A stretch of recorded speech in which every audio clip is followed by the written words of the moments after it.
Berdasarkan rumus yang tadi, itu bisa kita lihat di ilustrasi contoh sebagai berikut. Contoh yang pertama, terjadi pertukaran aset sejenis di mana terdapat penyerahan uang. Tanggal 1 Januari 2018, perusahaan memperoleh mesin baru dengan menukarkannya dengan mesin lama dengan harga perolehan mesin lama sebesar 20 juta dan telah disusutkan sebesar 6 juta. Harga pasar mesin baru senilai 15 juta dan dia menyerahkan kas sebesar 2 juta. Dari transaksi tersebut, kita harus melihat dan menghitung berapa nilai aset barunya. Berdasarkan rumus yang tadi, jika diketahui nilai wajar salah satunya, maka kita menggunakan nilai wajar dari aset tersebut ditambah dengan uang yang diserahkan, sehingga jumlah nilai aset barunya senilai 17 juta. Maka jurnal umumnya di debitnya itu mesin barunya senilai nilai aset baru yaitu 17 juta. Di kreditnya mesin lamanya berkurang karena sudah diserahkan nilainya 20 juta, lalu akumulasi depresiasinya hilang 6 juta karena mesin yang lamanya itu sudah diserahkan, sehingga akumulasi penyusutan atas mesin lama harus hilang. Untuk menghilangkan akumulasi penyusutan itu posisinya itu di debit. Selain itu, di kredit juga ada penyerahan kas nilainya 2 juta. Nah, berdasarkan transaksi yang tadi ada selisih di mana harga aset barunya 17 juta sedangkan nilai bukunya 16 juta. Maka ada keuntungan senilai 1 juta. Keuntungan itu saldo normalnya di kredit. Maka di kreditnya ada gain on exchange sebesar 1 juta. Lalu contoh yang kedua, pertukaran aset di mana terdapat penerimaan uang. Jika tadi ada penyerahan uang, sekarang ada penerimaan uang. Soalnya sama, di sini kas yang terimanya itu 1 juta. Maka untuk menghitung nilai aset baru dengan mengurangkan antara nilai wajar aset yang baru senilai, karena di sini mesin lamanya tidak diketahui nilai wajarnya, maka kita menggunakan nilai wajar aset baru, harganya 15 juta dikurangi dengan kas yang diterimanya 1 juta sama dengan 14 juta. Maka untuk jurnal umumnya di debitnya ada penerimaan mesin 14 juta sebesar nilai aset barunya, lalu di kreditnya ada pengeluaran mesin lama senilai 20 juta. Di debitnya juga ada pengurangan atau untuk menghilangkan akumulasi penyusutan, maka ada akumulasi depreciation jumlahnya 6 juta. Dan ada penerimaan kas kalau diterima maka akan menambah di debit sebesar 1 juta. Lalu di sini keuntungan terdapat 1 juta. Karena saldo posisi debit 21 juta, di kreditnya 20 juta, maka otomatis ada untuk menyeimbangkan ada gain sebesar 1 juta.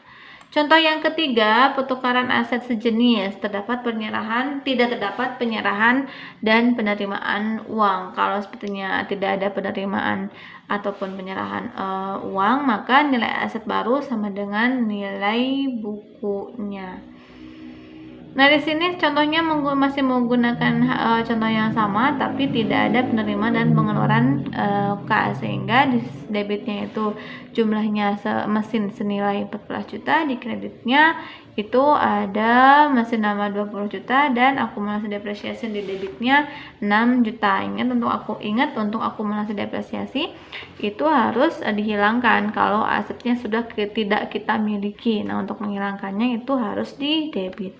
Lalu contoh yang selanjutnya, pertukaran aset tidak sejenis. Di sini ada perusahaan memperoleh mesin baru dengan menukarkan dengan mobil. Harga perolehan si mobilnya 20 juta dan disusutkan 6 juta. Harga pasar mesin baru senilai 15 juta. Maka jurnal pertukaran asetnya di debitnya ada mesin 15 juta sesuai dengan harga pasarnya, lalu di kreditnya ada automobile nilai 20 juta sesuai dengan harga perolehan mobil yang dikeluarkan, lalu akumulasi depresiasi yang harus hilang senilai 6 juta dan ada keuntungan dari nilai wajar yaitu 15 juta dikurangi nilai buku. Nilai bukunya yaitu harga perolehan 20 juta dikurangi akumulasi depresiasi 6 juta. Maka nilai bukunya 14 juta. Sehingga nilai wajar dikurangi nilai buku itu akan mendapatkan keuntungan. Kenapa untung? Karena kita memiliki kita mempunyai aset nilai bukunya 14 juta, tapi kita memperoleh aset dengan nilai 15 juta. Otomatis ada keuntungan senilai 1 juta. Untuk contoh yang selanjutnya, itu pertukaran aset tidak sejenis.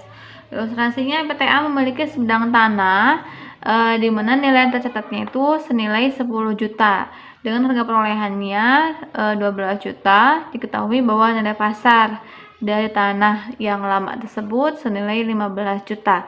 Kemudian perusahaan menukar tanah dengan tanah yang lebih luas. Pada tanah yang baru nilai pasarnya 18 juta dan membayar kas 2 juta. Nah, dari kasus ini kita bisa menganalisis nilai wajar dari aset yang baru dan aset yang lamanya. Karena di sini dua aset yang diserahkan dengan aset yang diterima itu memiliki nilai wajar berdasarkan tabel yang sebelumnya, itu jika keduanya memiliki nilai wajar maka langsung sebagai acuan dasar penilaian aset barunya itu yaitu menggunakan nilai wajar aset yang diserahkan. Berarti di sini nilai wajar aset yang diserahkannya senilai 15 juta. Nah, ini untuk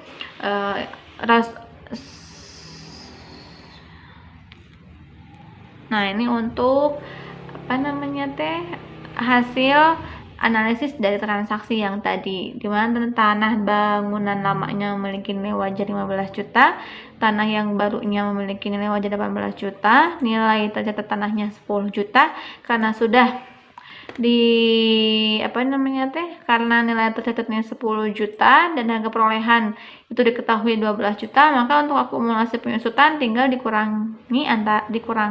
diselisihkan antara 12 juta dikurangi 10 juta, dapatlah akumulasi penyusutannya 2 juta. Lalu nilai aset barunya yaitu nilai wajar yang diserahkan tambah kas yang diserahkan. Karena nilai wajar yang diserahkannya memiliki nilai 15 juta dan kas yang diserahkannya memiliki nilai 2 juta, maka jumlah NAB-nya itu 17 juta. Karena kita mempunyai aset senilai 10 juta sesuai dengan nilai bukunya, lalu kita bandingkan dengan nilai wajar yang akan kita terima yaitu 15 juta. Di situ ada keterangan, ada perolehan keuntungan nilainya 5 juta. Dari transaksi yang tadi bisa diketahui bahwa tanah barunya memiliki nilai 17 juta. Dari nilai AB yang tadi, ingat nilai wajar yang digunakan itu nilai wajar yang diserahkan karena kedua jenis asetnya memiliki nilai wajar masing-masing, sehingga yang diambil itu nilai wajar yang diserahkan. Lalu akumulasi penyusutannya karena dihilangkan itu menjadi di debit nilainya 2 juta. Tanah lamanya itu dihilangkan karena diserahkan itu 12 juta nilai perolehannya.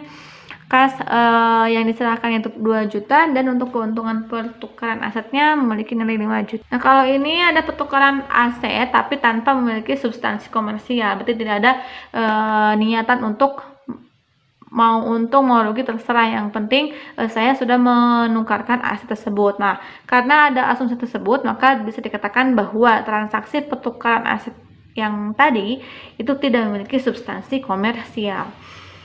Contohnya di sini tanggal 1 Januari perusahaan memperoleh mesin baru dengan menukarkannya dengan mobil. Harga perolehannya 20 juta, telah disusutkan 6 juta, maka nilai bukunya itu 14 juta.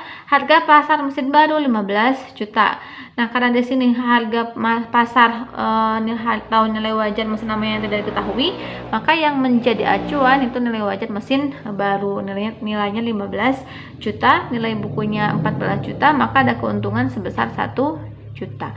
Terus di sini kan tidak ada memiliki substansi komersial ya, maka kita harus membandingkan berapa sih nilai aset barunya. Karena di sini nilai wajar mesin barunya 15 juta dan ada penyerahan kas senilai 1 juta, maka jumlah NAB-nya memiliki nilai 16 juta.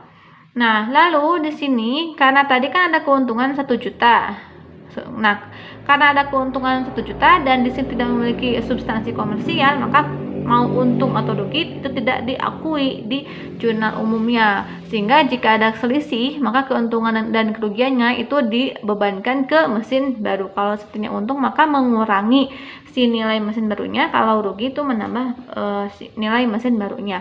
Karena di sini untung, maka mesin barunya yang tadinya 16 juta dikurangi dengan keuntungan senilai 1 juta, maka yang diakuinya hanya 15 juta. Akumulasi penyusutannya 6 juta, di kreditnya ada mobil 20 juta, dan di kasnya ada pengurangan sebesar 1 juta.